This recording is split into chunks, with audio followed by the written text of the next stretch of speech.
ಮತ್ತು ನನಗೆ ಇನ್ನೊಂದು ಯಾವುದೋ ವಿಚಾರ ಬಂತು.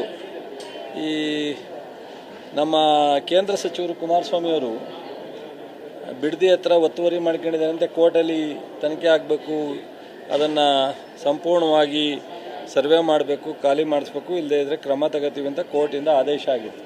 ಈಗ ಕೋರ್ಟ್ ಆದೇಶವನ್ನು ಸರ್ವೆ ಮಾಡ್ತಾ ಇದ್ದಾರೆ. ಬಹುಶಃ ಅವರು ಎಲ್ಲರನ್ನೂ ರಾಜೀನಾಮೆ ಕೇಳ್ತಿದ್ರು. ಈಗ ಅವರು ತೀರ್ಮಾನ ಹೇಳಬೇಕು. ನಾನೇನು ಅವ್ರ ರಾಜೀನಾಮೆ ಕೇಳಲ್ಲ, ನಾವು ಆ ಮಟ್ಟಕ್ಕೆ ಇಳಿಯೋಕ್ಕೆ ಹೋಗಲ್ಲ. ಯಾಕೆಂದರೆ ಅವ್ರು ಮಂತ್ರಿಯಾಗಿ ನೋಡಬೇಕು ಅಂತ ನಮಗೂ ಆಸೆ. ನಮಗೇನು ಅವ್ರೇನು ಅಧಿಕಾರದಲ್ಲಿದ್ದು ನಾವು ಸಂತೋಷ ಪಡ್ತೀವಿ. ಅವ್ರಂಗೇನು ನಮಗೇನು ಹೊಟ್ಟೆವರಿನೂ ಬರೋಲ್ಲ, ಬೇಜಾರೂ ಆಗಲ್ಲ. ಬಟ್ ಈ ಎಷ್ಟು ವರ್ಷ ಅನಧಿಕೃತವಾಗಿ ಸರ್ಕಾರಿ ಜಮೀನ ಮಾಡ್ಕೊಂಡಿದ್ರಲ್ಲ, ಅದಕ್ಕೆ ಅವ್ರಿಗೆ ಏನಾದ್ರು ಹೇಳ್ಬೇಕಲ್ಲ. ದೇಶದ ರಾಜಕಾರಣ ಅಂತ ಬಿಜೆಪಿ ಹೇಳ್ತಿದ್ದಾರೆ. ಕಾಂಗ್ರೆಸ್ ನಮ್ಮನ್ನು ಪ್ರೀತಿ ಮಾಡ್ತಾರೆ, ದೇಶದ ರಾಜಕಾರಣ ಕೈಲಿ ನಾವು ಅವ್ರನ್ನ ಪ್ರೀತಿ ಮಾಡೋದಕ್ಕೆ, ಅವರು ನಮ್ಮನ್ನು ಪ್ರೀತಿ ಮಾಡೋದಕ್ಕೆ ಪ್ರಶ್ನೆ ಇಲ್ಲ. ಅವ್ರು ನಮ್ಮನ್ನು ಪ್ರೀತಿ ಮಾಡೋದ್ರಲ್ವ, ನಮಗೆ ಎಲ್ಲರೂ ಒಂದೇ. ನಾವು ಈಗ ಹೇಳಿದ್ವಲ್ಲ, ಈಗ ಕುಮಾರಸ್ವಾಮಿಯವರು ಎಲ್ಲರನ್ನೂ 10 ಸಲ ರಾಜೀನಾಮೆ ಕೇಳೋರೆ. ನಾವು ಕೇಳಿದ್ವಾ?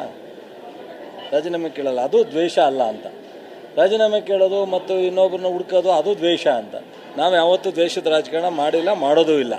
ಈಗ ಕುಮಾರಸ್ವಾಮಿಯವರು ನಾನು ಇಷ್ಟೇ ನೇರವಾಗಿ ಕೇಳಿದೆ, ಬಿಡದಿ ಜಮೀನನ್ನ ಅನಧಿಕೃತವಾಗಿ ಉತ್ಕೊಂಡಿರ್ತಕ್ಕಂಥದ್ದನ್ನ ನಮ್ಮ ಪಕ್ಷ ಅಥವಾ ನಮ್ಮ ಸರ್ಕಾರ ಅಥವಾ ನಮ್ಮ ಮಂತ್ರಿಗಳು ನಾವ್ಯಾರೂ ಕೈ ಹಾಕಿದ್ದಲ್ಲ.